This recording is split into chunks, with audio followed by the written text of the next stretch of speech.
Silahkan keluarkan, karena setiap ayat Quran ada fadilahnya, keutamaan-keutamaannya. Kalau ibu ingin bacakan, silahkan. Misal, ibu bacakan surah Al-Ikhlas. Qul huwallahu ahad. Al-Ikhlas itu disebut sepertiga Quran. Kalau ibu bacakan Al-Ikhlas kemudian, salah satunya apa? Allah akan berikan kemudahan-kemudahan termasuk mempercepat jawaban doa. Misal, ada namanya ulama Sayyid Sabiq, Bu, punya kitab Al-Aqaid Al-Islamiyah. Di dalam kitab ini, sampai halaman 59, beliau keluarkan hadis posisi paling kanan sebelah bawah tentang seorang sahabat Nabi ketika mau berdoa diawali dengan Al-Ikhlas.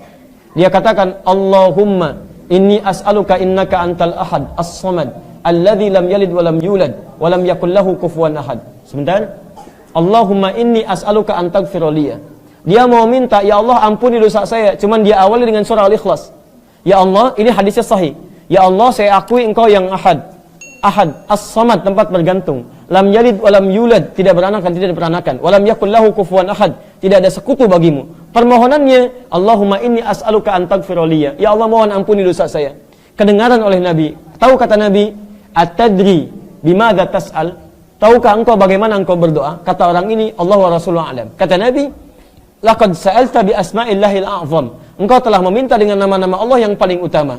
Idza du'iya biha ajaba wa idza su'ila biha a'ta. Kalau engkau bacakan itu sebelum berdoa, maka setiap permintaan akan dikabulkan, setiap doa kemudian akan diberikan. Permintaan diberikan, doa dikabulkan. Kapan dia memulai? Setelah membaca Qul huwallahu ahad. Di setiap ayat-ayat Quran, surah-surah Quran itu ada fadilahnya, ada keutamaannya. Al-Mulk ada keutamaannya, Al-Waqiah ada keutamaannya, Ar-Rahman ada keutamaannya, Yasin ada keutamaannya. Maka ibu baca keutamaannya, setelah itu amalkan isinya. Setelah diamalkan, maka fadilah akan diberikan oleh Allah Subhanahu wa taala. Misal, orang tua kita dulu mengatakan, kalau ibu pengen punya anak laki-laki, ganteng, soleh, maka baca surat Yusuf. Kalau anaknya ingin cantik, baik, soleha, maka baca surat.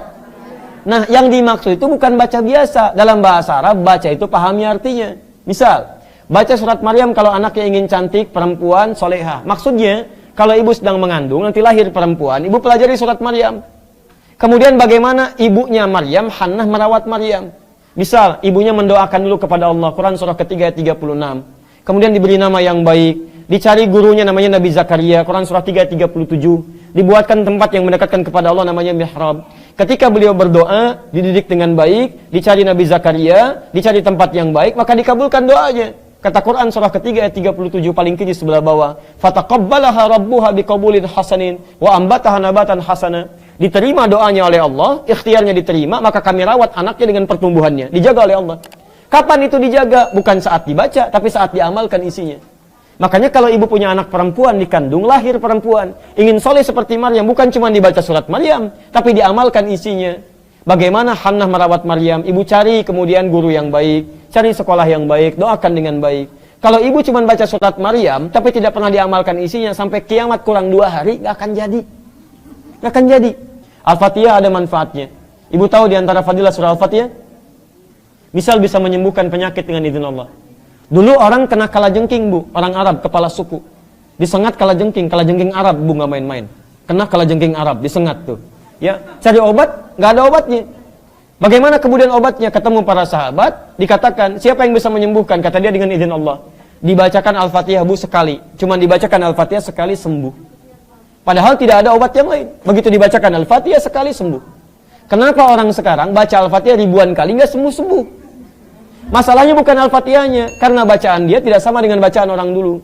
Orang dulu dipahami isinya, dihayati maknanya, dia baca dengan iman. Jadi kalaupun ibu ingin belajar Yasin, baca kemudian isinya, terjemahannya baca, fadilahnya amalkan isinya. Setelah itu baca surat-surat yang lainnya, maka Allah akan berikan keberkahan di dalamnya. Jelas ya?